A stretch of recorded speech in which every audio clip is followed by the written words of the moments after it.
Okay, good evening to all. നമ്മൾ നമ്മുടെ last ക്ലാസ്സിൽ ഡിസ്കസ് ചെയ്തത് റിസർച്ച് ആപ്റ്റിറ്റ്യൂഡ് എന്ന് പറയുന്ന ഒരു യൂണിറ്റ് ആണ്.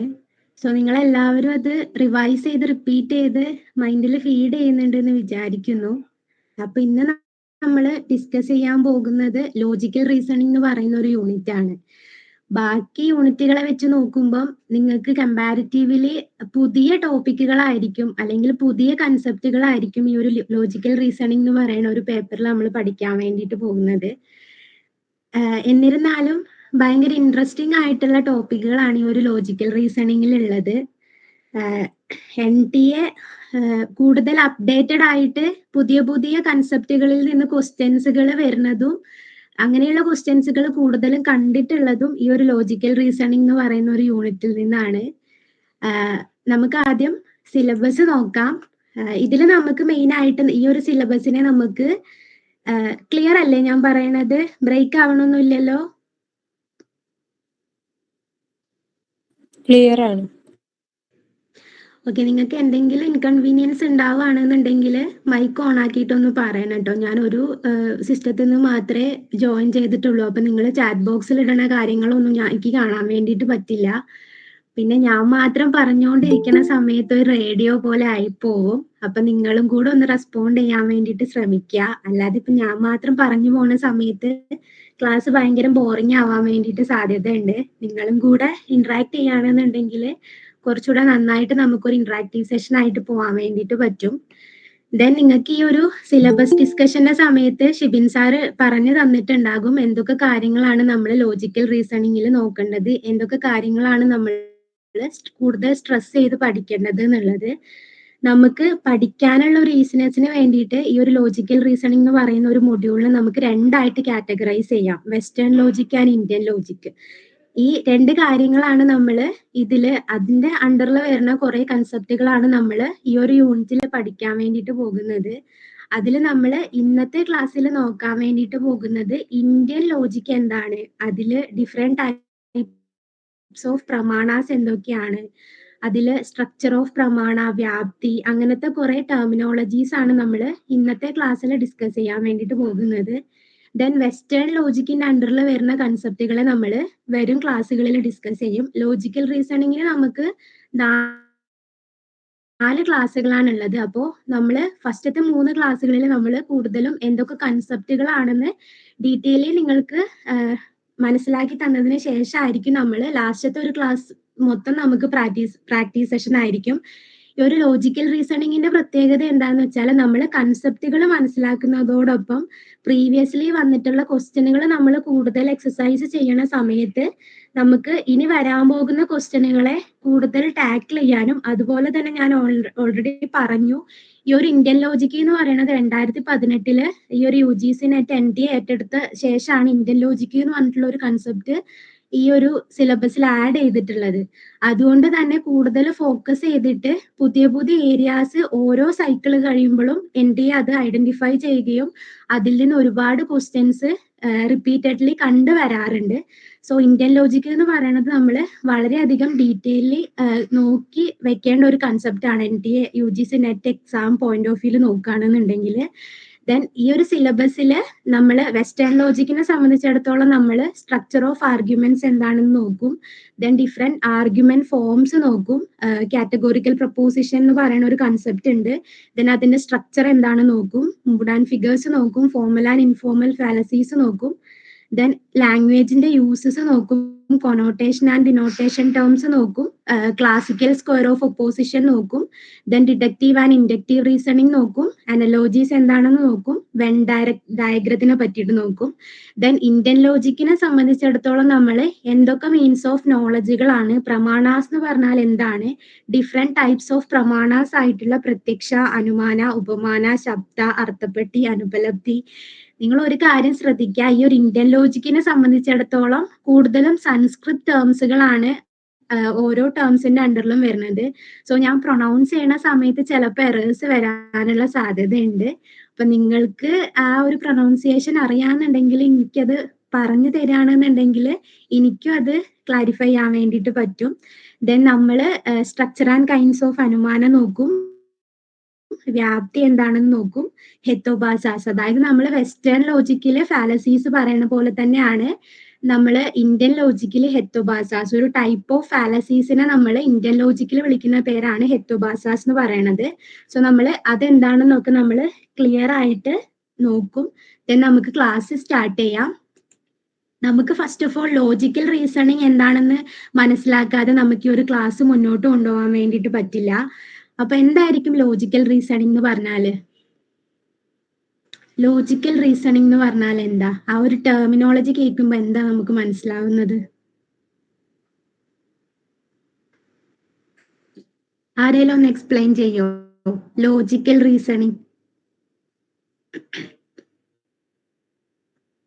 ആരെങ്കിലും ഒന്ന് റെസ്പോണ്ട് ചെയ്യോടാ? കേൾക്കണില്ലേ ഞാൻ പറയണത്?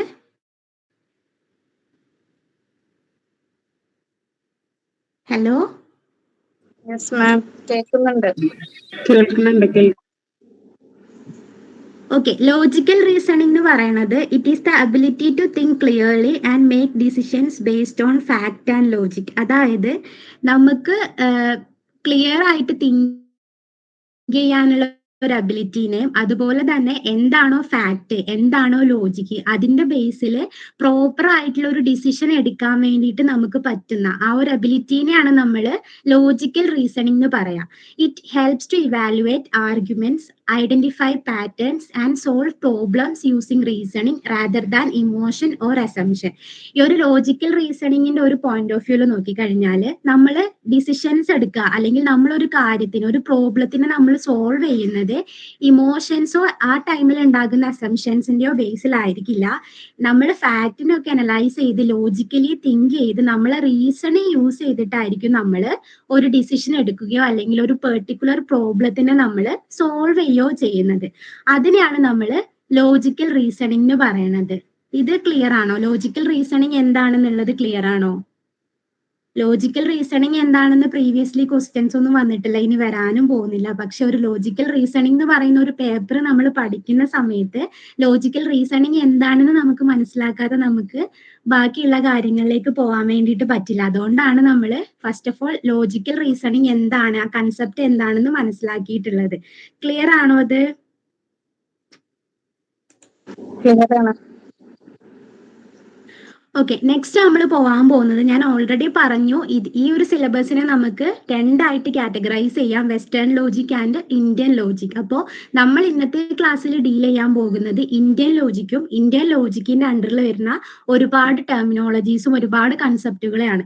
അപ്പോൾ ഇന്ത്യൻ ലോജിക് എന്ന് പറയണത് it is an ancient system of reasoning that focus on gaining valid knowledge. അതായത് ഒരു ആൻഷ്യന്റ് സിസ്റ്റം ഓഫ് റീസണിങ് ആണ്. ഇന്ത്യൻ സിനാരിയോയിൽ നോക്കിക്കഴിഞ്ഞാൽ നമ്മൾ നമ്മുടെ വാലിഡ് നോളജ് ഗെയിൻ ചെയ്യാൻ വേണ്ടിയിട്ട് നമ്മൾ യൂസ് ചെയ്യുന്ന ഒരുപാട് കൈൻഡ്സ് ഓഫ് ലോജിക്കുകളെയാണ് നമ്മൾ ഇന്ത്യൻ ലോജിക്കിൽ പഠിക്കാൻ വേണ്ടി പോകുന്നത്. അതിൽ ഒരുപാട് സ്കൂൾസ് ഓഫ് ഫിലോസഫി ഉണ്ട്. ന്യായ സ്കൂൾസ് ഓഫ് ഫിലോസഫി ഉണ്ട്, ബുദ്ധിസം ഉണ്ട്, ജൈനിസം ഉണ്ട്, വൈശേഷിക, മീമാംസ, സംഖ്യ, അങ്ങനെ ഒരുപാട് സ്കൂൾസ് ഓഫ് തോട്ടുകൾ ഇന്ത്യൻ ലോജിക്കിന്റെ അണ്ടറിൽ വരുന്നുണ്ട്.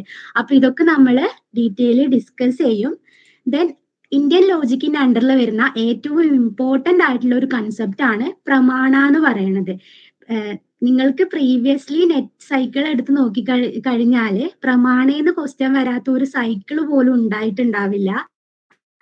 അപ്പൊ പ്രമാണ എന്ന് പറയുന്നത് വളരെ ഇമ്പോർട്ടന്റ് ആയിട്ടുള്ള ഒരു ഏരിയ ആണ് നെറ്റ് എക്സാമിന്റെ പോയിന്റ് ഓഫ് വ്യൂ നോക്കിക്കഴിഞ്ഞാല്. അപ്പോൾ ഇത് ക്ലാസ് എടുക്കുന്ന സമയത്ത് നിങ്ങൾ ഈ ഒരു കൺസെപ്റ്റ് എന്താണെന്ന് മനസ്സിലാക്കുക. ഒരുപാട് ടൈപ്സ് ഓഫ് പ്രമാണാസ് നമ്മൾ പറയും. സോ ആ ഒരു കൺസെപ്റ്റ് കൂടുതൽ മനസ്സിലാക്കി വെക്കുക. നമ്മൾ ആ ടൈമിൽ തന്നെ ഓരോ എക്സാമ്പിൾസ് വെച്ചിട്ടായിരിക്കും ഓരോ പ്രമാണാസിനെയും കൂടുതൽ മനസ്സിലാക്കുക. അപ്പൊ ആ ഒരു സമയത്ത് നിങ്ങൾ എക്സാമ്പിൾസ് കൂടുതൽ കണക്ട് ചെയ്ത് പഠിക്കുമ്പോൾ പ്രീവിയസ്ലി ക്വസ്റ്റ്യൻ ചോദിച്ച് കണ്ടിട്ടുള്ളത് ഒന്നുകിൽ ഡയറക്ട്ലി ഇപ്പോ പ്രമാണാസ് എന്താണ്, അല്ലെങ്കിൽ ഡിഫറെന്റ് ടൈപ്സ് ഓഫ് പ്രമാണാസിൽ ഇപ്പൊ അനുമാനം എന്താണ്, പെർസെപ്ഷൻ എന്താണ്, പ്രത്യക്ഷം എന്താണ്, ആ ഒരു കൈൻഡ് ഓഫ് ക്വസ്റ്റ്യൻ ഡയറക്ട്ലി ചോദിച്ചും കണ്ടിട്ടുണ്ട്. അതുപോലെ തന്നെ ഒരു പെർട്ടിക്കുലർ സിറ്റുവേഷൻ അല്ലെങ്കിൽ ഒരു എക്സാമ്പിൾ വെച്ചിട്ട് ആ ഒരു എക്സാമ്പിളിന്റെ കോണ്ടെക്സ്റ്റിൽ ഏത് ടൈപ്പ് ഓഫ് പ്രമാണാസ് ആണ് ഇവിടെ യൂസ് ചെയ്തിട്ടുള്ളത് എന്ന് ടൈപ്പ് ഓഫ് ക്വസ്റ്റ്യൻസുകളും പ്രീവിയസ് സൈക്കിളിൽ ചോദിച്ച് കണ്ടിട്ടുണ്ട്. അപ്പൊ നിങ്ങൾ ഒരു കാര്യം ചെയ്യുക, നമ്മൾ ക്ലാസ്സിൽ ഡിസ്കസ് ചെയ്യുന്ന സമയത്ത് കൺസെപ്റ്റുകൾ ക്ലിയർലി മനസ്സിലാക്കി വെക്കുക. അതുപോലെ തന്നെ ആ ടൈമിൽ നമ്മൾ ജനറൽ ആയിട്ടുള്ള എക്സാമ്പിൾസ് വെച്ചിട്ട് ഡിസ്കസ് ചെയ്യും. സോ ആ ഒരു എക്സാമ്പിളുമായിട്ട് കണക്ട് ചെയ്ത് പഠിക്കാൻ വേണ്ടിയിട്ട് ശ്രമിക്കുക. ആ ഒരു ജനറൽ എക്സാമ്പിളുമായിട്ട് സിമിലർ ആയിട്ടുള്ള സിനാരിയോസ് ആയിരിക്കും നിങ്ങൾക്ക് എക്സാമിന്റെ ടൈമിലും ചോദിക്കുക. ആ സമയത്ത് നിങ്ങൾക്ക് പെട്ടെന്ന് ആൻസർ ടാക്കിൾ ചെയ്യാൻ വേണ്ടിയിട്ട്, ആ ഒരു ക്വസ്റ്റിനെ ടാക്കിൾ ചെയ്യാൻ വേണ്ടിയിട്ട് അത് കൂടുതൽ ഹെൽപ്ഫുൾ ആവും. സോ പ്രമാണ എന്ന് പറയുന്നത്, പ്രമാണ are the means or source through which we gain valid knowledge in Indian philosophy.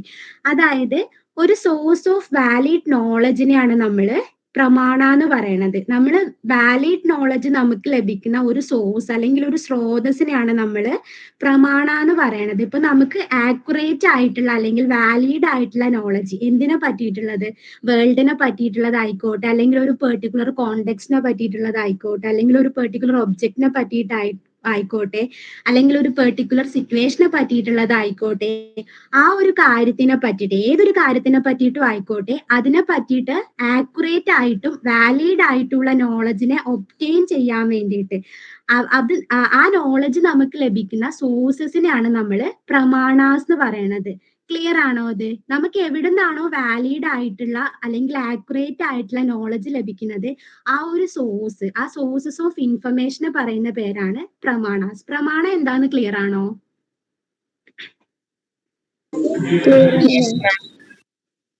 Okay. Only true and reliable knowledge is accepted as പ്രമാണ. അതായത് ഇപ്പൊ നമ്മൾ പറഞ്ഞതുപോലെ തന്നെ ആക്യുറേറ്റ് ആയിട്ടുള്ള, വാലിഡ് ആയിട്ടുള്ള, ട്രൂ ആയിട്ടുള്ള നോളജ് മാത്രമേ പ്രമാണയിൽ അക്സെപ്റ്റഡ് ആയിട്ടുള്ളൂ എന്നാണ് പറയണത്. ദെൻ 4 ഫാക്ടേഴ്സ് ഓഫ് പ്രമാണയാണ്. പ്രമാണയിൽ നമ്മൾ 4 ഫാക്ടേഴ്സ് എന്താണെന്ന് മനസ്സിലാക്കി വെക്കണം. അത് ആ 4 ഫാക്ടേഴ്സ് ആണ് പ്രമാദ, പ്രമാണ, പ്രമേയ, പ്രമ. അതിൽ പ്രമാദ എന്ന് പറഞ്ഞാല് ഇപ്പൊ നമുക്കൊരു കാര്യത്തിന് പറ്റിയിട്ട് മനസ്സിലാക്കണം. ആ ഒരു നോളജ് അറിയുന്നത് ആർക്കാണ്, ആ ഒരു പെർട്ടിക്കുലർ സബ്ജക്റ്റിനെ പറ്റിയിട്ട് അറിയുന്നത് ആർക്കാണ്, അവരെയാണ് നമ്മൾ, അതിപ്പോ ഒരു വ്യക്തി ആയിക്കോട്ടെ, അല്ലെങ്കിൽ ഒരു ബുക്സ് ആയിക്കോട്ടെ, അല്ലെങ്കിൽ ഏതൊരു സോഴ്സ് ആയിക്കോട്ടെ, ആ ഒരു നോളജിനെ പറ്റിയിട്ട് അറിയുന്ന, അല്ലെങ്കിൽ ആ ഒരു നോളജ് നമുക്ക് ലഭിക്കുന്ന ആ ഒരു സോഴ്സസിനെ പറയുന്ന പേരാണ് പ്രമാദ. ഇപ്പൊ നമ്മുടെ ഒരു ക്ലാസ്സിന്റെ കേസിൽ ആസ് എ ഫാക്കൽറ്റി ഇപ്പോൾ ലോജിക്കൽ റീസണിങ് എന്താണെന്നും അതിലുള്ള പ്രമാണ നിങ്ങൾക്കും അറിയുന്നുണ്ടാവും, നിങ്ങൾക്ക് അറിയില്ല എന്നല്ല, ഞാനൊരു പെർട്ടിക്കുലർ കോണ്ടെക്സ്റ്റിൽ എക്സാമ്പിൾ ആയിട്ട് പറയാണ്. ഇപ്പോ ഈ ഒരു ലോജിക്കൽ റീസണിങ് എന്താണെന്നും അതിൽ പ്രമാണാസ് എന്താണെന്നും 4 ഫാക്ടേഴ്സ് ഓഫ് പ്രമാണ എന്താണെന്നും ആസ് എ ഫാക്കൽറ്റി അറിയണത് എനിക്കാണ്. അപ്പോൾ ഇവിടെ പ്രമാദ എന്ന് പറയുന്നത് ആ ഒരു നോളജിനെ പറ്റിയിട്ട് അറിയുന്നത്. അപ്പോൾ ഈ ഒരു കോണ്ടെക്സ്റ്റിൽ പ്രമാദ എന്ന് പറയുന്നത് ഇവിടെ ഞാനാണ്. അതിനെയാണ് നമ്മൾ, ആർക്കാണോ ആ ഒരു നോളജിനെ പറ്റിയിട്ട് അറിയണത് അവരെയാണ്, അല്ലെങ്കിൽ ആ ഒരു പെർട്ടിക്കുലർ വ്യക്തിനെ ആയിക്കോട്ടെ, ഒരു ബുക്ക് ആയിക്കോട്ടെ, അല്ലെങ്കിൽ ഏതൊരു സോഴ്സസ് ആയിക്കോട്ടെ, ആ ഒരു സോഴ്സസിനെ നമ്മൾ വിളിക്കുന്ന പേരാണ്, ഇന്ത്യൻ ഫിലോസഫിയിൽ വിളിക്കുന്ന പേരാണ് പ്രമാദ. ദെൻ പ്രമാണ എന്ന് പറഞ്ഞാല് ഏത് വഴിയിലൂടെയാണ്, ഏത് മെത്തേഡ്സിലൂടെ, അല്ലെങ്കിൽ ഏത് ടൂൾ ഉപയോഗിച്ചാണ് നമ്മൾ ആ ഒരു നോളജ് കൊടുക്കുന്നത്, അല്ലെങ്കിൽ ഏത് മെത്തേഡ്സിലൂടെയാണ് നമുക്ക് ആ ഒരു നോളജ് ലഭിക്കുന്നത്, അതിനെ പറയുന്ന പേരാണ് പ്രമാണ. ഇപ്പൊ നമ്മുടെ ഒരു കോണ്ടെക്സ്റ്റിൽ നോക്കുകയാണെന്നുണ്ടെങ്കിൽ നമ്മൾ വെർബൽ ടെസ്റ്റിമോണി, അതായത് ഞാൻ വാക്കാലെ ലോജിക്കൽ റീസണിങ് എന്താണെന്ന് നിങ്ങൾക്ക് ത്രൂ വേർഡ്സ് ആണ് ഞാൻ നിങ്ങൾക്ക് പറഞ്ഞു തരുന്നത്. അപ്പൊ നമ്മുടെ പ്രമാണ എന്ന് പറയുന്നത് വെർബൽ ടെസ്റ്റിമോണി ആണ്. ദെൻ പ്രമേയ എന്ന് പറഞ്ഞാല് എന്താണ്, എന്ത് നോളജ് ആണ്. ഇപ്പൊ ഈ ഒരു കോണ്ടെക്സ്റ്റിൽ നമ്മുടെ നമ്മൾ പ്രമേയം എന്നൊക്കെ പറയില്ലേ, ഇപ്പൊ ഒരു പെർട്ടിക്കുലർ കാര്യത്തിന്റെ പ്രമേയം, അതായത് എന്താണ് ആ നോളജ്, എന്തിനെ പറ്റിയിട്ടാണ് നമുക്ക് അറിയേണ്ടത്, അതിനെയാണ് നമ്മൾ പ്രമേയ എന്ന് പറയണത്. ഇവിടെ ഈ ഒരു കോണ്ടെക്സ്റ്റിൽ പ്രമേയ എന്ന് പറഞ്ഞാല് ലോജിക്കൽ റീസണിങ് ആണ്. ദെൻ പ്രമ എന്ന് പറഞ്ഞാല് ആർക്കാണോ ഈ ഒരു നോളജ് നമ്മൾ പ്രൊവൈഡ് ചെയ്യുന്നത്, അല്ലെങ്കിൽ ഈ ഒരു പെർട്ടിക്കുലർ കാര്യത്തിനെ പറ്റിയിട്ട് ആർക്കാണോ ആ ഒരു നോളജ് ലഭിക്കുന്നത്, അവരെയാണ് പ്രമ എന്ന് പറയുന്നത്. വളരെ ഇമ്പോർട്ടന്റ് ആയിട്ടുള്ള കൺസെപ്റ്റ് ആണ്, എക്സാമ്പിൾ വെച്ച് ഓർത്തിരിക്കുക. പ്രമാദ എന്ന് പറഞ്ഞാല് ഈ ഒരു മേഖലയിൽ എക്സ്പേർട്ട് ആയിട്ടുള്ള, അല്ലെങ്കിൽ നമുക്ക് ട്രസ്റ്റ് ചെയ്യാൻ പറ്റുന്ന ആ ഒരു കാര്യത്തിനെ പറ്റിയിട്ട് നമുക്ക് പറഞ്ഞു തരാൻ അത്രയും കഴിവുള്ള ആൾ ആരാണോ അവരെയാണ് നമ്മൾ പ്രമാദ എന്ന് പറയുന്നത്. അതൊരു വ്യക്തി ആയിക്കോട്ടെ, അല്ലെങ്കിൽ ഒരു ബുക്ക് ആയിക്കോട്ടെ, അല്ലെങ്കിൽ ഏത് സോഴ്സസോ ആയിക്കോട്ടെ, ഇപ്പൊ സോഷ്യൽ മീഡിയാസ് ആയിക്കോട്ടെ, അതിനെയാണ് നമ്മൾ പ്രമാദ എന്ന് പറയണത്. ദെൻ പ്രമാണ എന്ന് പറഞ്ഞാല് ഏത് ടൂള് വഴിയാണ് അല്ലെങ്കിൽ ഏത് മെത്തേഡ് വഴിയാണ് ആ ഒരു കാര്യത്തിനെ നമ്മളിലേക്ക് എത്തിക്കുന്നത്. അതിനെയാണ് നമ്മൾ പ്രമാണ എന്ന് പറയണത്. പ്രമേയ എന്ന് പറഞ്ഞാൽ ആ ഒരു കാര്യം എന്താണ്, ആ ഒരു സബ്ജക്ട് എന്താണ്, ആ ഒരു നോളജ് എന്താണ്, അതിനെയാണ് പ്രമേയ എന്ന് പറയണത്. പ്രമ എന്ന് പറഞ്ഞാല് ആർക്കാണോ ആ ഒരു നോളജ് ലഭിക്കുന്നത് അവരെയാണ് നമ്മൾ ഈ ഒരു കോണ്ടെക്സ്റ്റിൽ പ്രമ എന്ന് പറയണത് ഈ ഒരു ക്ലാസ് കേൾക്കുന്ന നിങ്ങളാണ്. അതിനെയാണ് പ്രമ എന്ന് പറയണത്. ഈ 4 ഫാക്ടേഴ്സ് ക്ലിയർ ആണോ? Okay yes ma'am. Ma'am. Okay, അടുത്തതാണ് വളരെ വളരെ വളരെ ഇമ്പോർട്ടന്റ് ആയിട്ടുള്ളതാണ്. നെറ്റിന്റെ എക്സാമിന് എപ്പോഴും റിപ്പീറ്റഡ് ക്വസ്റ്റ്യൻ വരുന്ന ഒരു ഏരിയ ആണ് ഡിഫറെന്റ് മീൻസ് ഓഫ് പ്രമാണ എന്ന് പറയുന്നത്. നമുക്ക് 6 ടൈപ്സ് ഓഫ് പ്രമാണാസ് ആണ് പഠിക്കാനുള്ളത്. ഫസ്റ്റ് വൺ ആണ് പ്രത്യക്ഷ അല്ലെങ്കിൽ പെർസെപ്ഷൻ, സെക്കൻഡ് വൺ ആണ് അനുമാന അല്ലെങ്കിൽ ഇൻഫറൻസ്, തേർഡ് വൺ ആണ് ഉപമാന അല്ലെങ്കിൽ കമ്പാരിസൺ, ഫോർത്ത് വൺ ആണ് ശബ്ദ അല്ലെങ്കിൽ വെർബൽ ടെസ്റ്റിമോണി, ഫിഫ്ത്ത് വൺ ആണ് അർത്ഥപ്പെട്ടി ഓർ ഇംപ്ലിക്കേഷൻ, സിക്സ്ത് വൺ ആണ് അനുപലബ്ധി ഓർ നോൺ അപ്രഹെൻഷൻ.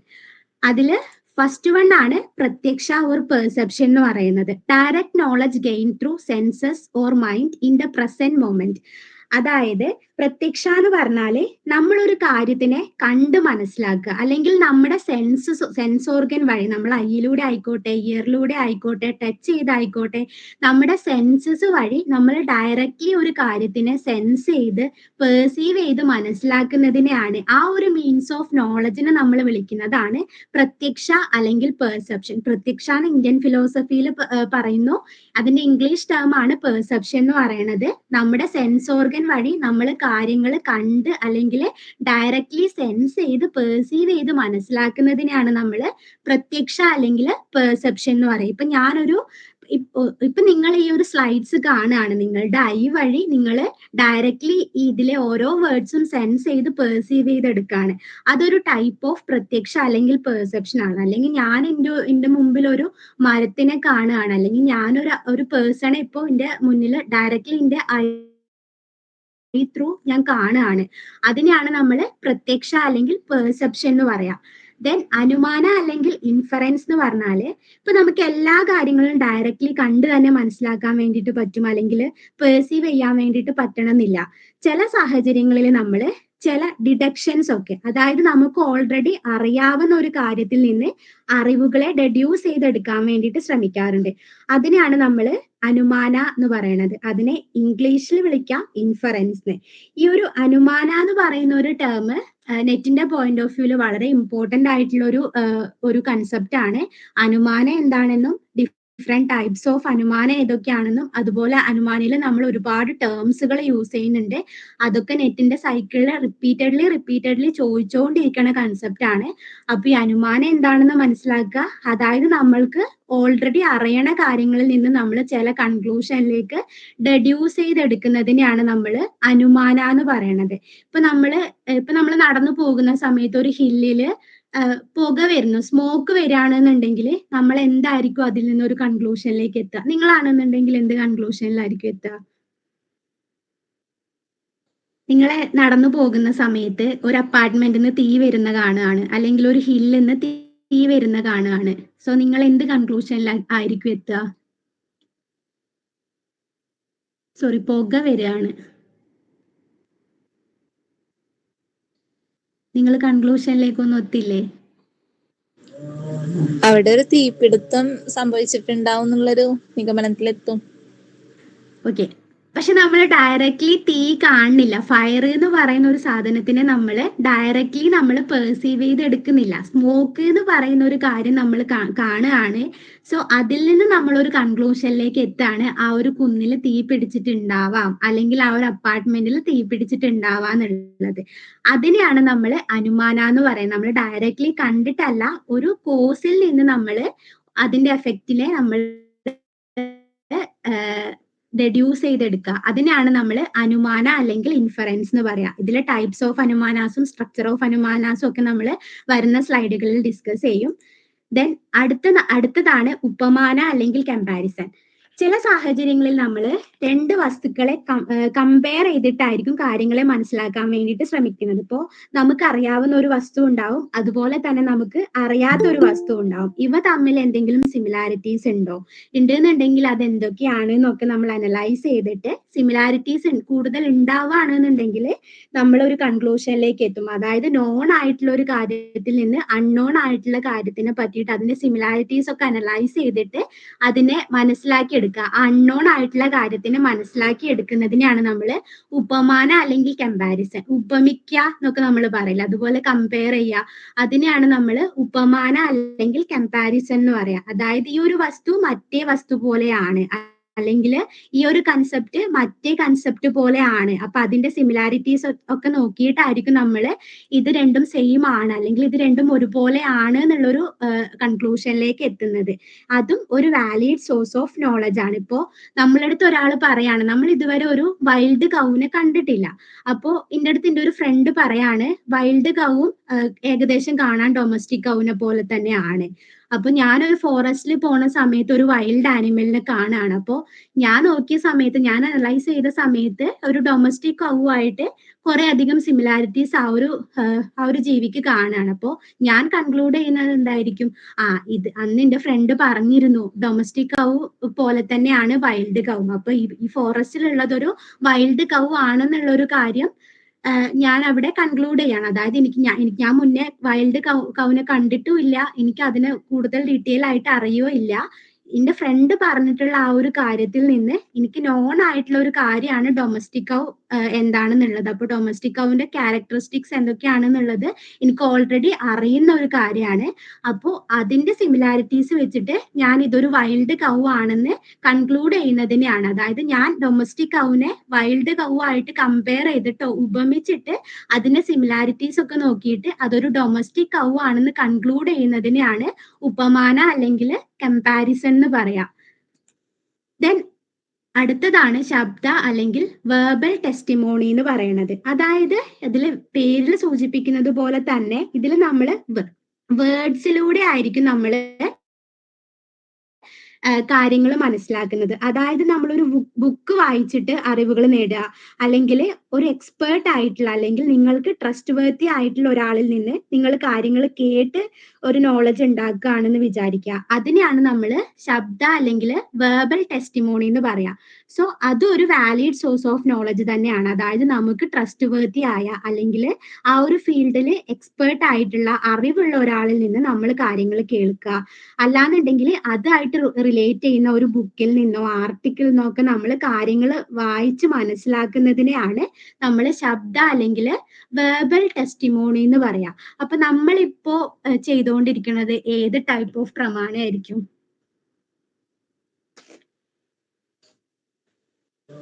ശബ്ദ.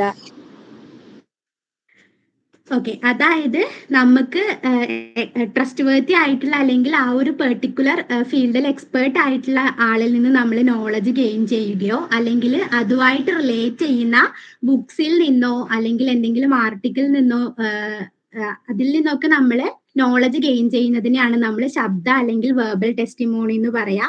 ദെൻ 2 ടൈപ്സ് ഓഫ് ശബ്ദ ഉണ്ട്, വൈദിക ശബ്ദ ആൻഡ് ലൗകിക ശബ്ദ. അതിൽ വൈദിക ശബ്ദ എന്ന് പറഞ്ഞാൽ ഇപ്പോൾ വേദങ്ങളിൽ നിന്നോ അല്ലെങ്കിൽ ബുക്സുകളിൽ നിന്നോ സ്ക്രിപ്റ്റേഴ്സിൽ നിന്നോ ഒക്കെ നമ്മൾ നോളജ് കളക്ട് ചെയ്യുകയാണെന്നുണ്ടെങ്കിൽ അതിനെ പറയുന്ന പേരാണ് വൈദിക ശബ്ദ. ഇനി അതല്ല, റിലയബിൾ ആയിട്ടുള്ള ഹ്യൂമൻ എക്സ്പേർട്ടുകളിൽ നിന്നാണ് നമ്മൾ നോളജുകൾ കളക്ട് ചെയ്യുന്നുണ്ട് എന്നുണ്ടെങ്കിൽ അതിനെ പറയുന്ന പേരാണ് ലൗകിക ശബ്ദ. ശബ്ദ ക്ലിയർ ആണോ? ക്ലിയർ ആണ് മാം. ഈ ഒരു ശബ്ദ അല്ലെങ്കിൽ വെർബൽ ടെസ്റ്റിമോണിയില് വാലിഡിറ്റി ഉണ്ടാവണം എന്നുണ്ടെങ്കിൽ ഒരു 2 കീ കണ്ടീഷൻസ് ഉണ്ട്. അതിൽ ഫസ്റ്റ് വൺ ആണ് ആപ്ത വക്ത പറയണത്. അതായത് ആ ഒരു നോളജിനെ പറ്റിയിട്ട് പറയുന്ന ആള്, ആ ഒരു സ്പീക്കർ ട്രസ്റ്റ് വർത്തി ആയിരിക്കണം, അതുപോലെ നോളജബിൾ ആയിരിക്കണം, എക്സ്പേർട്ടും ആയിരിക്കണം. ദെൻ ആള് പറയുന്ന കാര്യം കറക്റ്റും ആയിരിക്കണം, കോൺട്രഡിക്ഷൻ ഒന്നും ഉണ്ടാവാനും വേണ്ടിയിട്ട് പാടില്ല. ഇപ്പൊ ഒരു എക്സാമ്പിൾ പറയുകയാണെന്നുണ്ടെങ്കിൽ ഇപ്പൊ നമുക്ക് മൗണ്ട് എവറസ്റ്റ് എന്താണെന്നും അതിന്റെ കൂടുതൽ ക്യാരക്ടറിസ്റ്റിക്സുകൾ എന്താണെന്നും അറിയാൻ വേണ്ടിയിട്ട് നമ്മളൊരു ജോഗ്രഫി ടെക്സ്റ്റ് ബുക്ക് വായിക്കുകയാണ്. അതൊരു ടൈപ്പ് ഓഫ് ശബ്ദ അല്ലെങ്കിൽ വെർബൽ ടെസ്റ്റിമോണി ആണ്. ഓക്കെ, നമുക്ക് നെക്സ്റ്റ് സ്ലൈഡിലേക്ക് പോവാം. ദെൻ വി ഹാവ് അർത്ഥപ്പെട്ടി, ഇംപ്ലിക്കേഷൻ അല്ലെങ്കിൽ പോസ്റ്റുലേഷൻ. Then Arthapatti is the means of knowledge where something is assumed or postulated to explain a situation that cannot be explained or explained otherwise. Then അർത്ഥപ്പെട്ടി എന്ന് പറഞ്ഞാല് നമുക്ക് ചില set ആയിട്ടുള്ള ചില circumstances or events കാണും. അതിൽ നിന്ന് നമ്മൾ ചില മീനിങ്സ് അല്ലെങ്കിൽ ചില അറിവുകൾ നമ്മൾ ഇംപ്ലിക്കേറ്റ് ചെയ്തെടുക്കുക. ആ ഒരു ഇംപ്ലിക്കേഷൻ വഴി അല്ലെങ്കിൽ അതിനുള്ളിൽ ഇംപ്ലൈഡ് ആയിട്ടുള്ള ഒരു മീനിങ്ങിനെ നമ്മൾ കണ്ടെത്തുന്നതിനെയാണ്. ഡയറക്ട്ലി നമുക്ക് ആ ഒരു മീനിങ് കാണുന്നുണ്ടാവില്ല, പക്ഷെ ആ ഒരു പെർട്ടിക്കുലർ സിനാരിയോന്ന് നമ്മൾ ഒരു മീനിങ് ഇംപ്ലൈ ചെയ്തെടുക്കുന്നതിനെയാണ് നമ്മൾ അർത്ഥപ്പെട്ടി അല്ലെങ്കിൽ ഇംപ്ലിക്കേഷൻ അല്ലെങ്കിൽ പോസ്റ്റുലേഷൻ എന്ന് പറയാം.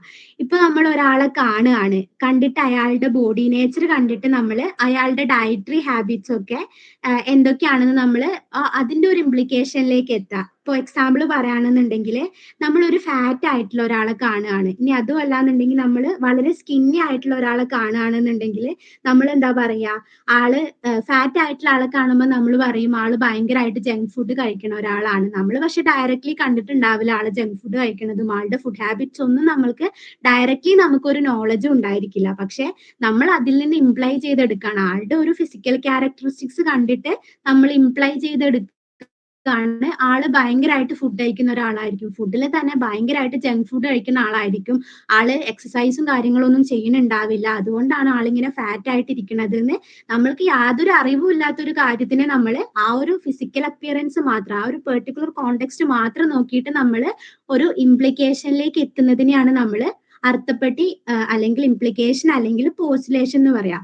ഇനിയിപ്പോ നമ്മളൊരു സ്കിന്നി ആയിട്ടുള്ള ഒരാളെ കാണുകയാണെന്നുണ്ടെങ്കിൽ നമ്മൾ എന്തായിരിക്കും അതിൽ നിന്ന് ഇംപ്ലൈ ചെയ്യുക, ആള് ഫുഡൊന്നും കഴിക്കില്ല, അതാണ് ആളിങ്ങനെ മെലിഞ്ഞിരിക്കണത് എന്നുള്ള ഒരു ഇംപ്ലിക്കേഷൻ. അതും നമ്മൾ കാണുന്നില്ല. ആള് ഫുഡ് കഴിക്കാത്ത ഒരാളാണോ, മേ ബി ആള് ഭയങ്കരമായിട്ട് ഫുഡ് കഴിക്കുന്ന ആളായിരിക്കും, പക്ഷെ നമ്മൾക്ക് അറിയില്ല ആളുടെ ഫുഡ് ഹാബിറ്റ് എന്താണെന്നുള്ളതൊന്നും. പക്ഷെ നമ്മൾ അതിൽ നിന്നൊരു ഇംപ്ലിക്കേഷൻ, നമുക്ക് അറിയാത്ത ഒരു കാര്യത്തിന് നമ്മൾ ഒരു ഇംപ്ലിക്കേഷനിലേക്ക് എത്താണ് ആള് ഫുഡ് കഴിക്കാത്ത ഒരാളാണ് എന്നുള്ളത്. അതിനെയാണ് നമ്മൾ അർത്ഥപ്പെട്ടി അല്ലെങ്കിൽ ഇംപ്ലിക്കേഷൻ എന്ന് പറയാം. അങ്ങനെയൊക്കെയുള്ള ചില മീനിങ്ങുകൾ നമ്മൾ അയാളെ കാണുന്നതിൽ നിന്ന് നമ്മൾ ഇംപ്ലൈ ചെയ്തെടുക്കും. പക്ഷെ അവരുടെ ഫുഡ് ഹാബിറ്റിനെ പറ്റിയിട്ട് നമുക്ക് വല്ല ഐഡിയ ഒന്നും ഉണ്ടാവില്ല. ബട്ട് ആ ഒരു കാണുന്നതിൽ വെച്ചിട്ട്, അതായത് നമ്മൾ ആ ഒരു ആളുടെ ഫിസിക്കൽ ക്യാരക്ടറിസ്റ്റിക്സ് മാത്രം വെച്ചിട്ട് നമ്മൾ ആ ഒരു പെർട്ടിക്കുലർ സിനാരിയോനെ മനസ്സിലാക്കാൻ വേണ്ടിയിട്ട് ശ്രമിക്കുന്നു. അതിൽ നിന്ന് നമ്മളൊരു ഇംപ്ലിക്കേഷൻ ഉണ്ടാക്കിയെടുക്കുന്നു. അതായത് നമുക്ക് അതിനെപ്പറ്റി ഡയറക്ട്ലി അറിയുന്നൊന്നും ഉണ്ടാവില്ല, എന്നാലും ഉള്ള ഡാറ്റാസ് വെച്ചിട്ട് നമ്മളൊരു ഇംപ്ലിക്കേഷനിലേക്ക് എത്തുന്നു. അതിനെയാണ് നമ്മൾ അർത്ഥപ്പെട്ടി എന്ന് പറയാം. ഞാൻ ആദ്യമേ പറഞ്ഞ പോലെ തന്നെ കൺസെപ്റ്റുകൾ മനസ്സിലാക്കി വെക്കുക, എക്സാമ്പിളുമായിട്ട് കണക്ട് ചെയ്ത് പഠിക്കാൻ വേണ്ടിയിട്ട് ശ്രമിക്കുക. ഇത് ക്ലിയർ ആണോ? ഈ അർത്ഥപ്പെട്ടി ക്ലിയർ ആണോ?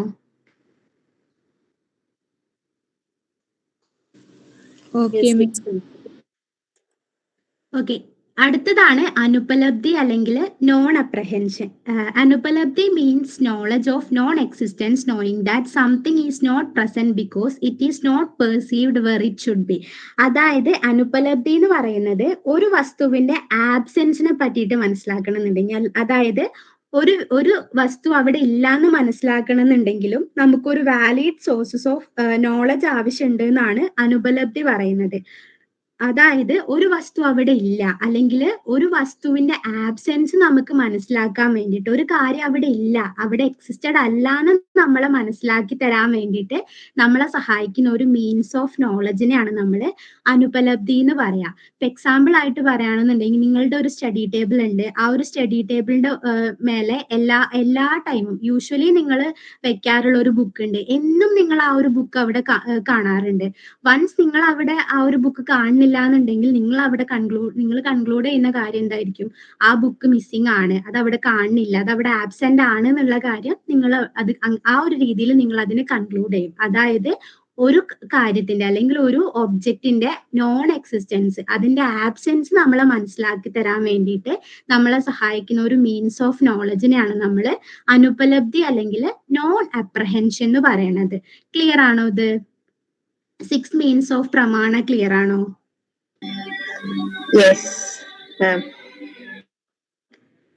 അങ്ങനെയാണെന്നുണ്ടെങ്കിൽ നമുക്കൊരു ക്വസ്റ്റ്യനിലേക്ക് പോകാം. In order to authenticate the environmental values as advocated by our ancestors, a scholar cites example from Vedas. The means of knowledge used by him or her in terms of Indian logic will be called ഏതായിരിക്കും? അനുമാനി ആയിരിക്കോ, അർത്ഥപ്പെട്ടി ആയിരിക്കോ, ശബ്ദ ആയിരിക്കോ, ഉപമാനി ആയിരിക്കോ?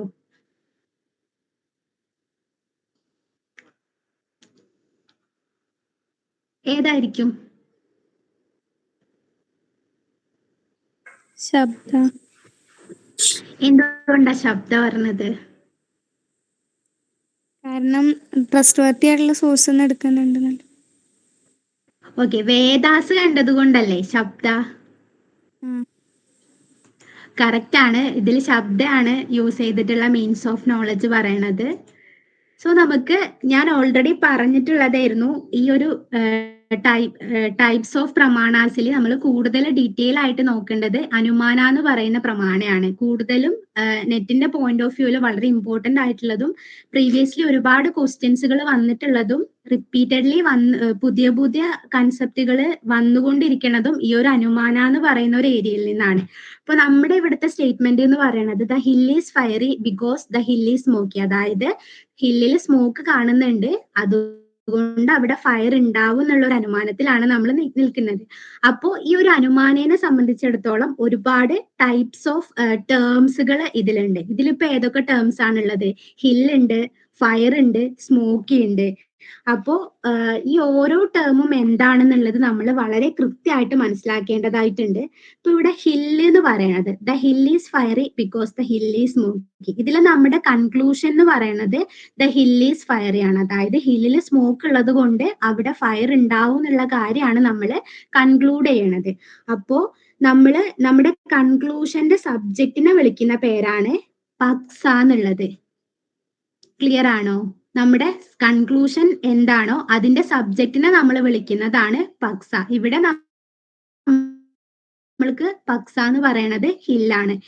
Indian ലോജിക്കിൽ അതിനെ വിളിക്കുന്നത് പക്സ എന്നാണെങ്കിൽ western logic അല്ലെങ്കിൽ നമ്മൾ Aristotle syllogism നമ്മൾ വരുന്ന ക്ലാസ്സുകളിൽ പഠിക്കും. സോ ഈ ഒരു അരിസ്റ്റോട്ടിൽ സിലോജിസത്തിൽ അതിനെ വിളിക്കുന്ന പേരാണ് മൈനർ ടേം. അതായത് കൺക്ലൂഷൻ ഏതാണോ അതിന്റെ സബ്ജക്റ്റ്, അതിനെയാണ് നമ്മൾ പക്സ എന്ന് വിളിക്കുന്നത്.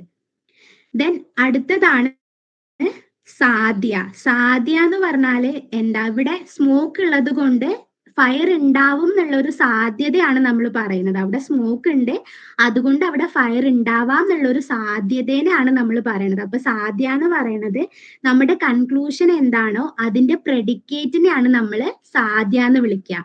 അപ്പൊ ഈ ഒരു കേസിൽ സാധ്യ എന്ന് പറയുന്നത് ഫയർ ആണ്. അതായത് അവിടെ സ്മോക്ക് ഉണ്ട്, അപ്പൊ അവിടെ ഫയർ ഉണ്ടാവാനുള്ള സാധ്യത ഉണ്ട് എന്നുള്ള ഒരു കൺക്ലൂഷനിലേക്കാണ് നമ്മൾ എത്തുന്നത്. അപ്പൊ ഈ ഒരു കേസിൽ സാധ്യ എന്ന് പറയുന്നത് ഫയർ ആണ്. ദെൻ ഇന്ത്യൻ ലോജിക്കിലാണ് സാധ്യ എന്ന് വിളിക്കുന്നത് എന്നുണ്ടെങ്കിൽ അതിനെ വെസ്റ്റേൺ ലോജിക്കിൽ അല്ലെങ്കിൽ സിലോജിസത്തിൽ നമ്മൾ വിളിക്കുന്ന പേരാണ് മേജർ ടേം. ദെൻ ഹേതു അല്ലെങ്കിൽ റീസൺ എന്ന് പറഞ്ഞാൽ നമ്മൾ ഹേതു എന്നൊക്കെ എന്തിനാ പറയാ? കാരണങ്ങളെ അല്ലേ ഹേതു എന്നൊക്കെ നമ്മൾ പറയാ. അതായത് എന്താ സ്മോക്ക് എന്ന് പറയുന്നതാണ് ഇവിടുത്തെ ഒരു കാരണം എന്ന് പറയുന്നത്. അതായത് സ്മോക്ക് എന്ന് പറയുന്ന ഒരു ഹേതു അവിടെ ഉള്ളത് അതുകൊണ്ടാണ് നമ്മൾ അവിടെ ഫയർ ഉണ്ടാവും എന്നുള്ള ഒരു സാധ്യതയിലേക്ക് നമ്മൾ കൺക്ലൂഡ് ചെയ്തത്. അപ്പോൾ ഈ ഒരു കേസിൽ സ്മോക്ക് എന്ന് പറയുന്നതാണ് നമ്മുടെ ഹേതു അല്ലെങ്കിൽ റീസൺ എന്ന് പറയുന്നത്. ദെൻ ഈ ഒരു ഹേതുവിനെ നമ്മൾ അരിസ്റ്റോട്ടിലിയൻ സിലോജിസത്തിൽ വിളിക്കുന്ന പേരാണ് മിഡിൽ ടേം. ഈ ഒരു ബോക്സ് നിങ്ങൾ ബൈഹാർട്ട് ചെയ്ത് പഠിക്കാൻ വേണ്ടി പറ്റുന്നതാണെന്നുണ്ടെങ്കിൽ ബൈഹാർട്ട് ചെയ്ത് തന്നെ പഠിക്കുക. ഡയറക്ട്ലി ഇന്ത്യൻ ലോജിക്കിൽ ഇപ്പൊ സാധ്യ എന്ന് പറയുന്ന ടേമിനെ അരിസ്റ്റോട്ടിലിയൻ സിലോജിസത്തിൽ എന്ത് ടേം ഇട്ട് വിളിക്കാറുണ്ട്, അല്ലെങ്കിൽ ഹേതുവിനെ അരിസ്റ്റോട്ടിൽ സിലോജിസത്തിൽ എങ്ങനെ റെപ്രസെന്റ് ചെയ്യും, പക്സേനെ ആണെന്നുണ്ടെങ്കിൽ എങ്ങനെ റെപ്രസെന്റ് ചെയ്യും എന്നുള്ള ഡയറക്ട്ലി ഉള്ള ക്വസ്റ്റ്യനുകൾ പ്രീവിയസ് സൈക്കിളുകൾ ചോദിച്ചിട്ട് കണ്ടിട്ടുണ്ട്. അപ്പോൾ നിങ്ങൾക്ക് ഡയറക്ട്ലി ഒരു 2 മാർക്ക് അടിച്ചെടുക്കാൻ വേണ്ടി പറ്റുന്ന ഒരു ബോക്സ് ആണ് ഇതെന്ന് പറയുന്നത്. അപ്പോൾ നിങ്ങൾ ഈ ഒരു ബോക്സ് ബൈഹാർട്ട് ചെയ്ത് പഠിക്കാൻ വേണ്ടി പറ്റുന്നതാണെന്നുണ്ടെങ്കിൽ ബൈഹാർട്ട് ചെയ്ത് തന്നെ പഠിക്കുക. ഈ ടേംസുകൾ ക്ലിയർ ആണോ?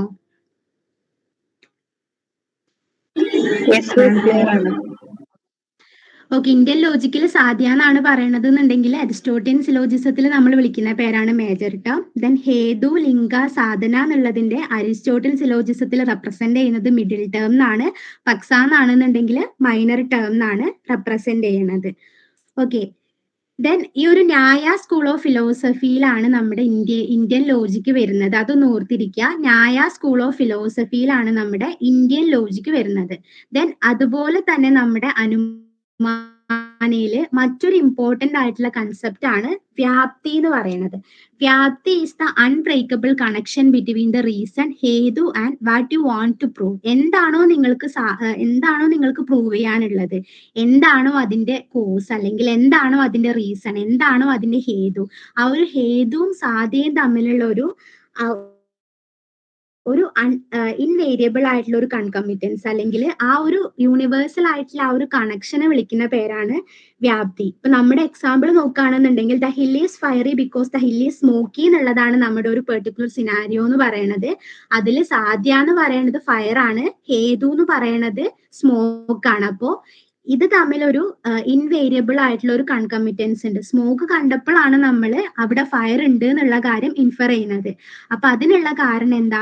സ്മോക്ക് കാണുമ്പോൾ നമ്മൾ അത് ഫയർ ആണ്, അല്ലെങ്കിൽ അവിടെ ഫയർ ആണെന്ന് പറയാനുള്ള കാരണം എന്തായിരിക്കും? അപ്പൊ അവിടെ സ്മോക്ക് കാണുമ്പോൾ നമ്മൾ അവിടെ ഫയർ ആണെന്ന് പറയാനുള്ള കാരണം എന്തായിരിക്കും? എന്തായിരിക്കൂടാ?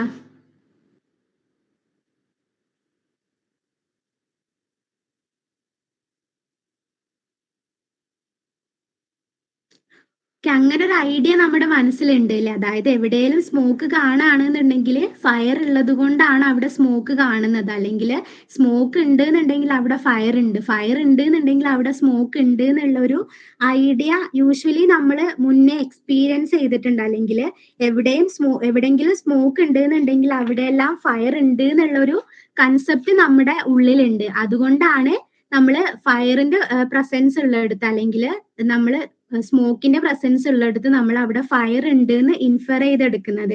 അതുകൊണ്ടാണ് പറയുന്നത് അത് തമ്മിൽ ഒരു ഇൻവേരിയബിൾ ആയിട്ടുള്ള കൺകമ്മിറ്റൻസ്, അല്ലെങ്കിൽ ഇൻവേരിയബിൾ ആയിട്ടുള്ള ഒരു കണക്ഷൻ ഉണ്ട്. അതായത് അവ തമ്മിലൊരു യൂണിവേഴ്സൽ ആയിട്ടുള്ള ബന്ധമുണ്ട്. ഇപ്പൊ എവിടെ സ്മോക്ക് കണ്ടാലും അവിടെ ഫയർ ഉണ്ട് എന്നുള്ളൊരു കാര്യം നമുക്ക് ഓൾറെഡി അറിയാം. That is what we have experience. അതായത് നമ്മൾ മുന്നേ എക്സ്പീരിയൻസ് ചെയ്തിട്ടുണ്ട് സ്മോക്ക് ഉണ്ടാവണടുത്ത് ഫയർ ഉണ്ടാവും, അല്ലെങ്കിൽ ഫയർ ഉണ്ടാവുമ്പോൾ സ്മോക്ക് യൂഷ്വലി നമ്മൾ കാണാറുണ്ട് എന്നുള്ള ഒരു കാര്യത്തിനെ നമുക്കറിയാം. അതുകൊണ്ടാണ് നമ്മൾ ഹില്ല് സ്മോക്ക് കണ്ട സമയത്ത് അവിടെ ഫയർ ഉണ്ട് എന്നുള്ള കാര്യം ഇൻഫർ ചെയ്തെടുക്കുന്നത്. ക്ലിയർ ആണോ വ്യാപ്തി?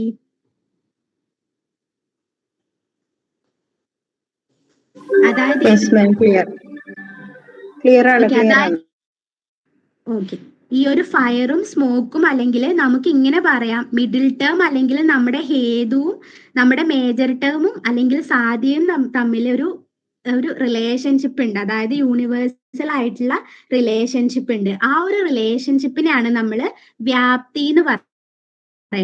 ദെൻ 2 ടൈപ്സ് ഓഫ് വ്യാപ്തി ഉണ്ട്. അന്വയ വ്യാപ്തി ഉണ്ട്, വ്യാതിരേഖ വ്യാപ്തി ഉണ്ട്. അന്വയ വ്യാപ്തി എന്ന് പറഞ്ഞാൽ എവിടെയൊക്കെ സ്മോക്ക് ഉണ്ടോ അവിടെയൊക്കെ ഫയർ ഉണ്ടാവും. അവിടെ ഒരു പോസിറ്റീവ് കൺകമ്മിറ്റൻസ് ആണ്.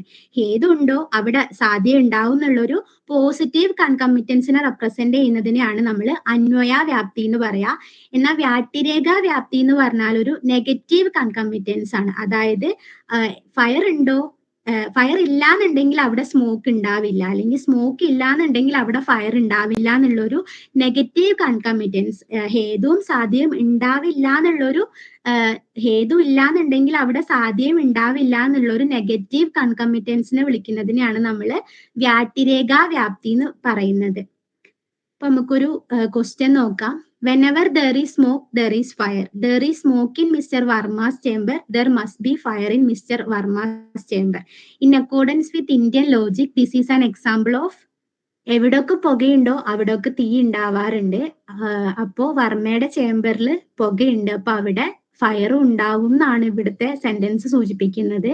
അപ്പോ ഏത് മീൻസ് ഓഫ് ഇന്ത്യൻ ലോജിക് ആയിരിക്കും ഇതിൽ യൂസ് ചെയ്തിട്ടുണ്ടാവുക?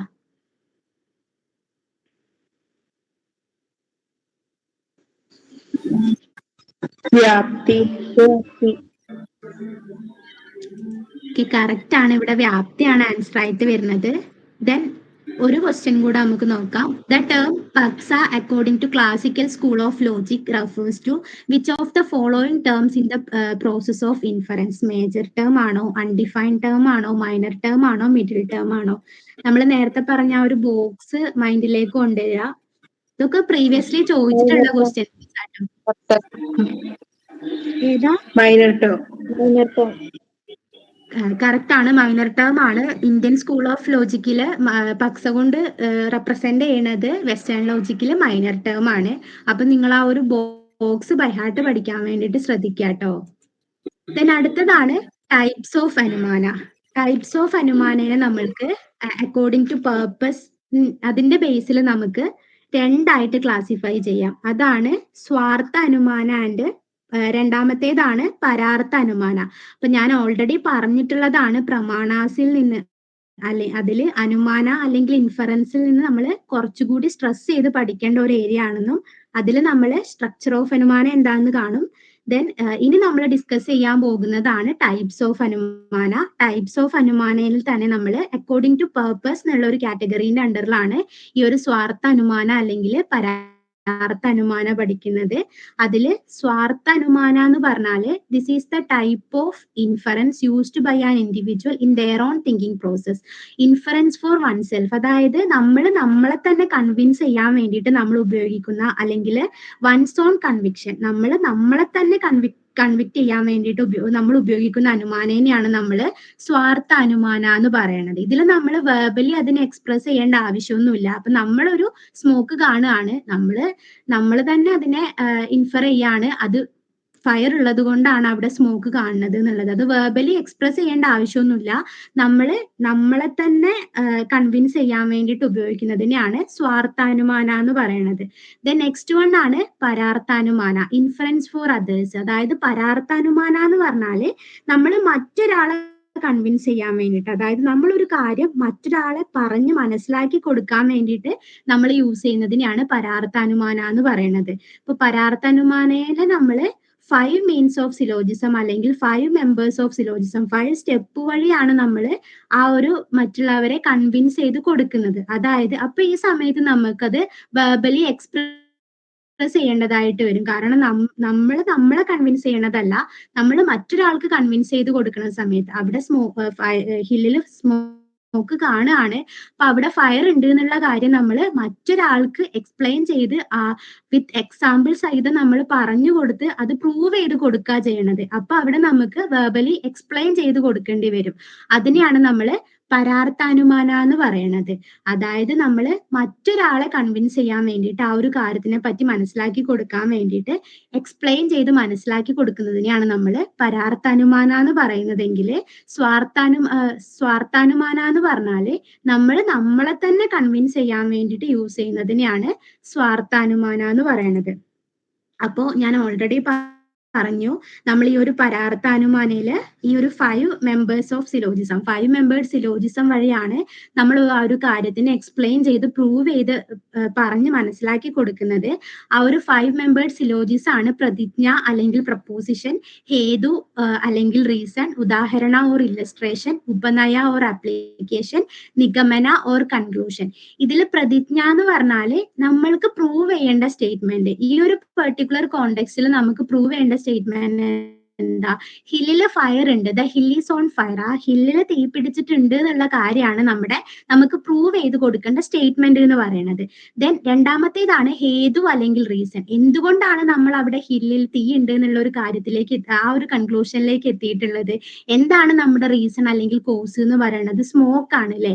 നമ്മൾ ആ ഒരു ഹില്ലില് സ്മോക്ക് കണ്ടത് കൊണ്ടാണ് അവിടെ തീ ഉണ്ടാവും എന്നുള്ള ഒരു കൺക്ലൂഷനിലേക്ക്, ആ ഒരു സ്റ്റേറ്റ്മെന്റിലേക്ക് നമ്മൾ എത്തിയിട്ടുള്ളത്.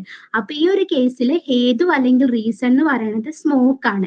ദെൻ ഉദാഹരണ അല്ലെങ്കിൽ ഇല്ലസ്ട്രേഷൻ എന്ന് പറഞ്ഞാൽ നമ്മൾ വ്യാപ്തിയിൽ പറഞ്ഞ പോലെ തന്നെ നമുക്ക് പ്രീവിയസ്ലി ഒരുപാട് എക്സ്പീരിയൻസ് ഉണ്ടാവും. അതായത് ഫയർ ഉള്ളിടത്ത് നമ്മൾ സ്മോക്ക് കണ്ടതും, സ്മോക്ക് കണ്ടിടത്ത് നമ്മൾ ഫയർ കണ്ടതും, അങ്ങനെ പ്രീവിയസ്ലി നമുക്ക് ഒരുപാട് എക്സ്പീരിയൻസും എക്സാമ്പിൾസും ഉണ്ടാകും. ദെൻ നമ്മൾ അത് മറ്റൊരാൾക്ക് പറഞ്ഞ് പ്രൂവ് ചെയ്ത് കൊടുക്കുകയാണ്. മുന്നേ ഞാൻ എൻ്റെ വീട്ടിൽ ഫയർ കണ്ട സമയത്ത് അവിടെ സ്മോക്ക് ഉണ്ടായിരുന്നു, അല്ലെങ്കിൽ ഞാൻ സ്മോക്ക് കണ്ടുപോയി നോക്കിയ സമയത്ത് അവിടെ ഫയർ ഉണ്ടായിരുന്നു എന്നുള്ള ഒരു ഉദാഹരണം, ആ ഒരു ഇല്ലസ്ട്രേഷനിലേക്ക് നമ്മൾ എത്തുകയാണ്.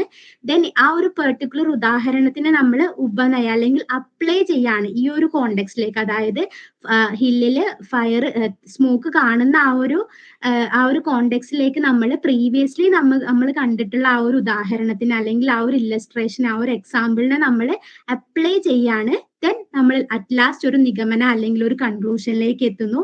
അവിടെ സ്മോക്ക് ഉണ്ട്, അതുകൊണ്ട് ഹില്ലിൽ ഫയർ ഉണ്ട് എന്നുള്ള ഒരു കൺക്ലൂഷനിലേക്ക് നമ്മൾ എത്തുന്നു.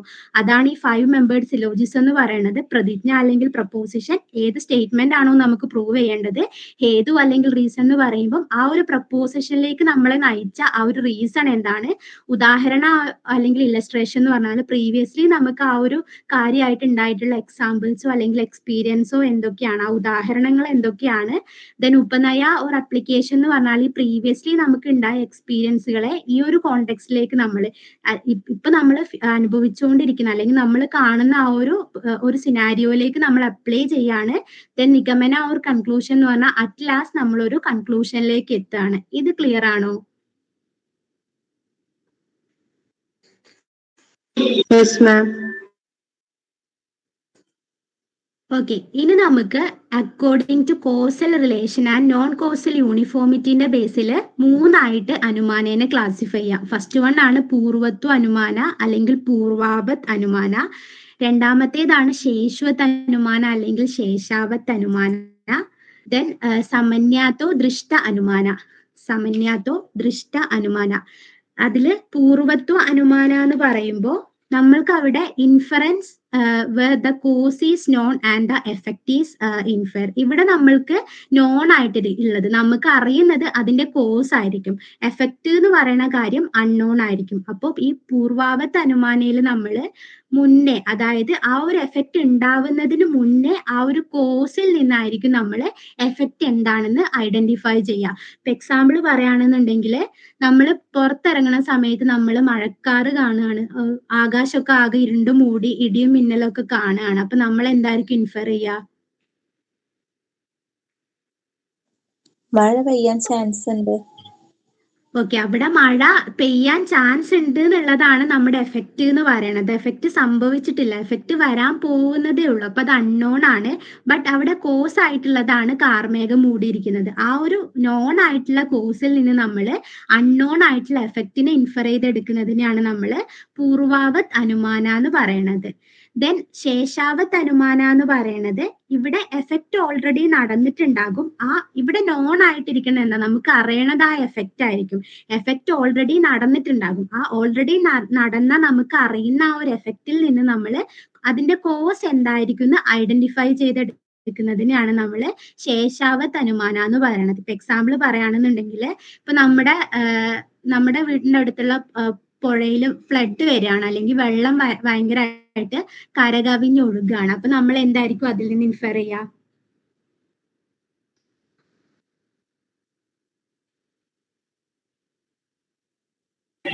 നന്നായിട്ട് മഴ പെയ്തിട്ടുണ്ട്, മഴയുടെ അളവ് ഒരുപാട് ഉണ്ടായിട്ടുണ്ട്, അതുകൊണ്ടാണ് വെള്ളം നിറഞ്ഞിരിക്കണെന്ന്. അതെ, അപ്പോ ഈ മഴ എന്നുള്ള ഒരു കാര്യത്തിനെ നമ്മൾ കണ്ടിട്ടില്ല. അപ്പൊ അവിടുത്തെ കോസ് എന്ന് പറയുന്നത് അൺനോൺ ആണ്, എഫക്റ്റ് ആണ് നമുക്ക് അവിടെ അറിയുന്നുള്ളത്. ഫ്ലഡ് എന്നുള്ള കാര്യമാണ് അവിടെ എഫക്റ്റ് ആയിട്ട് വരുന്നത്. അപ്പൊ നമുക്ക് അറിയാവുന്ന, നമുക്ക് നോൺ ആയിട്ടുള്ള ആ ഒരു എഫക്റ്റിൽ നിന്ന് നമ്മൾ അൺനോൺ ആയിട്ടുള്ള കോസിനെ മനസ്സിലാക്കി എടുക്കുന്നതിനെയാണ് ശേഷാവത് അനുമാന എന്ന് പറയുന്നത്. ഇത് രണ്ടും ക്ലിയർ ആണോ? യെസ് മാം, ക്ലിയർ ആണ്. ഓക്കെ, അടുത്തതാണ് സമന്യാത്തോ ദൃഷ്ട അനുമാന എന്ന് പറയുന്നത്. ഇതൊരു കോസ് എഫക്ട് റിലേഷൻഷിപ്പ് അല്ല.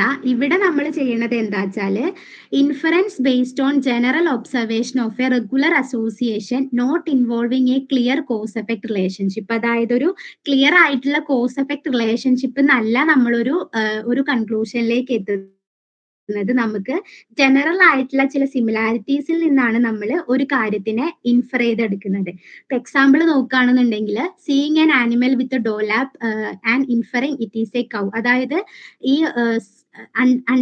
നെക്കിന്റെ അടിയിൽ ലൂസ് സ്കിൻ ആയിട്ടുള്ള ആനിമൽസ് ഒക്കെ കൗ ആണെന്നാണ്. അങ്ങനെയുള്ള ഒരു ജനറൽ ആയിട്ടുള്ള ഒരു സിമിലാരിറ്റീസ് ഉണ്ട്. അപ്പൊ അങ്ങനെയുള്ള ആനിമൽസിനെ കാണുന്ന സമയത്ത് നമ്മൾ കൺക്ലൂഡ് ചെയ്യാണ് അതൊരു കൗ ആണ് എന്നുള്ളത്. ഇവിടെ ഒരു കോസ് എഫക്ട് റിലേഷൻഷിപ്പ് അല്ല, ഒരു കൺസിസ്റ്റന്റ് ആയിട്ടുള്ള അസോസിയേഷൻ ആണ്. അതായത് ഒരു ജനറൽ ആയിട്ടുള്ള സിമിലാരിറ്റീസ് വെച്ചിട്ടാണ് നമ്മൾ ഒരു കൺക്ലൂഷനിലേക്ക് എത്തുന്നത്. ഇത് ക്ലിയർ ആണോ?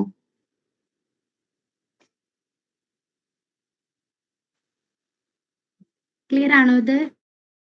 സമന്യാത്തോ ദൃഷ്ടാനുമാന, ഒരു ജനറൽ ആയിട്ടുള്ള ഒബ്സർവേഷൻ അല്ലെങ്കിൽ സിമിലാരിറ്റീസ് വെച്ചിട്ടായിരിക്കും നമ്മൾ ഒരു കൺക്ലൂഷനിലേക്ക് എത്തുന്നത്. ഓക്കെ, അങ്ങനെയാണെന്നുണ്ടെങ്കിൽ നമ്മൾക്ക് ഒരു ക്വസ്റ്റ്യൻ നോക്കാം. According to classical Indian school of logic, what the correct sequence of steps involve in അനുമാന ഓർ ഇൻഫറൻസ്? ഉപനയ, പ്രതിജ്ഞ, ഹേതു, ഉദാഹരണ, നിഗമന. പ്രതിജ്ഞ, ഹേതു, ഉപനയ, ഉദാഹരണ, നിഗമന. പ്രതിജ്ഞ, ഉപനയ, ഹേതു, ഉദാഹരണ, നിഗമന. പ്രതിജ്ഞ, ഹേതു, ഉദാഹരണ, ഉപനയ, നിഗമന. ഏതായിരിക്കും ഇതിന്റെ ഒരു കറക്റ്റ് സീക്വൻസ് എന്ന് പറയുന്നത് നമ്മുടെ സ്ട്രക്ചർ ഓഫ് അനുമാനയുടെ? ഏതായിരിക്കും? നമ്മൾ ക്ലാസ്സിൽ ഡിസ്കസ് ചെയ്തിട്ടുള്ളൂ.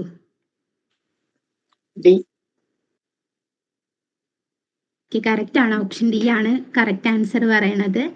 അടുത്തതായിട്ട് നമ്മൾ നോക്കാൻ വേണ്ടിയിട്ട് പോകുന്നത് ഇനി ഒരു ടൈപ്പും കൂടെ ഉണ്ട് കേട്ടോ. ഈ ഒരു അനുമാനയുടെ ഒരു ടൈപ്പും കൂടെ ഉണ്ട്. അതും അതിന്റെ ഒരു ക്വസ്റ്റ്യൻ നമ്മൾ നെക്സ്റ്റ് ക്ലാസ്സിൽ ഡിസ്കസ് ചെയ്യും. ദെൻ ഇതില് നമുക്ക് ഇനി നെക്സ്റ്റ് പറയാനുള്ള ടോപ്പിക്കാണ് Indian school of philosophy. Buddhism, Jainism, Charvaka, Vaisheshika, Nyaya, Samkhya, Mimamsa, വേദാന്ത, അങ്ങനെ ഇന്ത്യൻ സ്കൂൾസ് ഓഫ് ഫിലോസഫികൾ ഉണ്ട്. ആ സ്കൂൾസ് ഓഫ് ഫിലോസഫികൾ അക്സെപ്റ്റ് ചെയ്യുന്ന സോഴ്സ് ഓഫ് നോളജും ഉണ്ട്.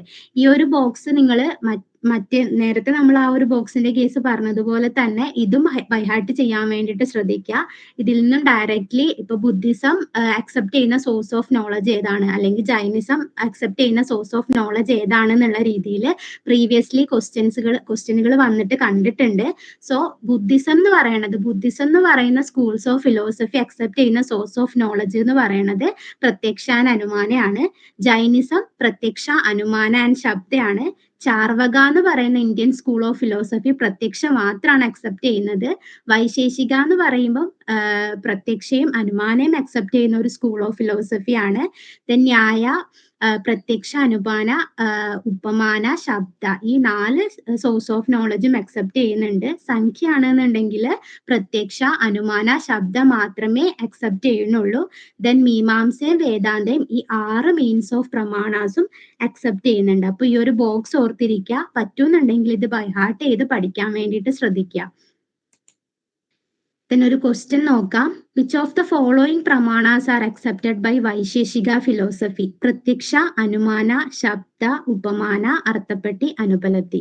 choose the correct answer from the option given below. ഏതൊക്കെയായിരിക്കും വൈശേഷിക ഫിലോസഫി അക്സെപ്റ്റ് ചെയ്യുന്ന പ്രമാണാസ്? ഏതൊക്കെയാ വൈശേഷിക?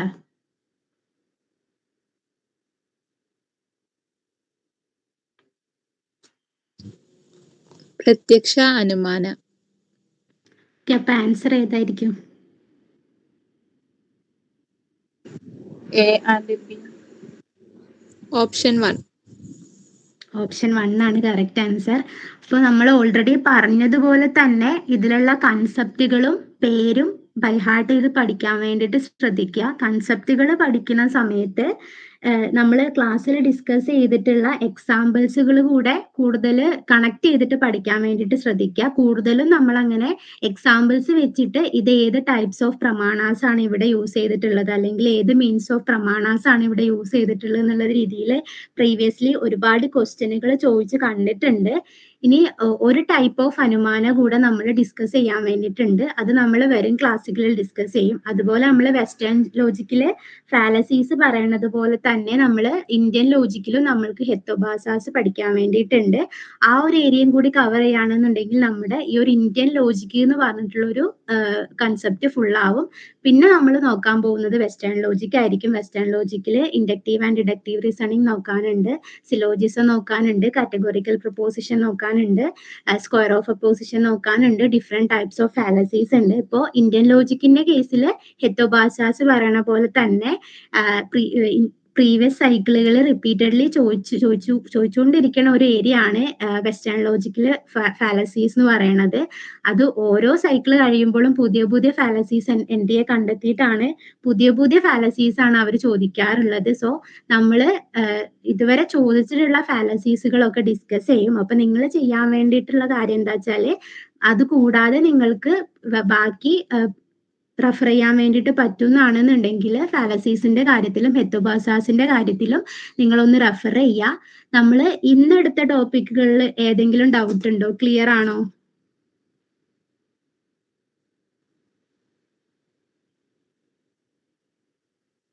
ക്ലിയർ ആണോ?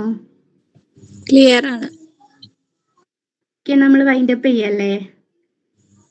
ഓക്കെ. ഇനി നിങ്ങൾക്ക് പഠിക്കുന്ന സമയത്ത് എന്തെങ്കിലും ഡൗട്ട് വരികയാണെന്നുണ്ടെങ്കിൽ ഗ്രൂപ്പിലെ നമ്പർ ഉണ്ടാവും, മെസ്സേജ് അയച്ചിടാൻ വേണ്ടിയിട്ട് മടിക്കണ്ട കേട്ടോ. Okay okay.